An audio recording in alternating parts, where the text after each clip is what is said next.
Bonjour tout le monde, aujourd'hui on va parler de l'effet stable ou la table des systèmes de fichiers au niveau de Linux et on va prendre un exemple de Red Hat Enterprise Linux.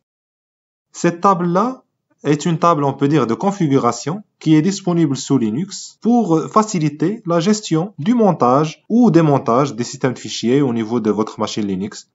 C'est une liste de règles utilisées pour contrôler comment les différents file systems ou les effets sont traités chaque fois qu'ils sont présentés au système. Donc là, on va voir les paramètres un par un. Comme vous le voyez ici, donc on a système de fichiers, point de montage, type, options, dump et pass.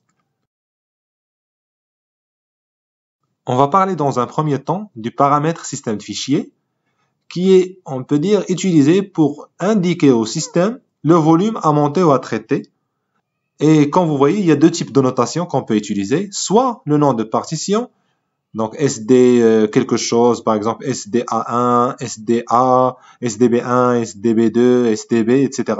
comme pour définir des disques aux partitions SCSI, ou bien des disques aux partitions IDE. Et là, on va trouver un HDA, HDB ou HDA1 pour dire des partitions. Ou bien l'UID ou l'identificateur unique qui est celui, on peut dire, recommandé à utiliser dans ce cas de figure. Et vous pouvez le trouver avec la commande qui est juste en bas, ls-l/dev/disk/by-UID.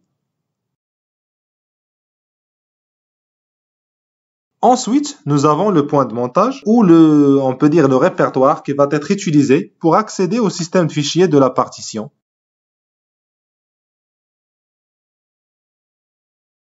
Après, nous avons le type de système de fichier à utiliser par le volume. Et là, on a des exemples XT2, XT3, XFS, JFS, etc. On indique ensuite les options de montage à utiliser. Et là, j'ai mis dans une table la liste des options, on peut dire, de montage les plus communes.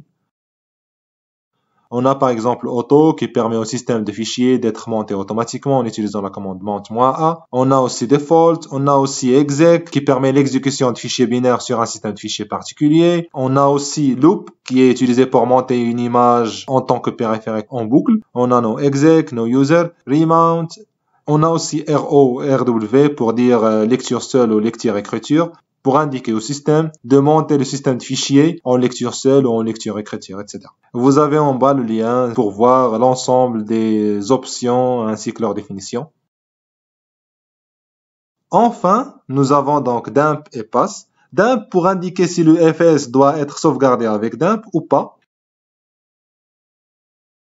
Et pass pour indiquer à FSCK quel ordre suivre pour la vérification des systèmes de fichiers. Et comme vous le voyez, donc on a 1 pour la racine, 2 pour les autres partitions à vérifier et 0, pas de vérification à faire, comme pour le cas du swap.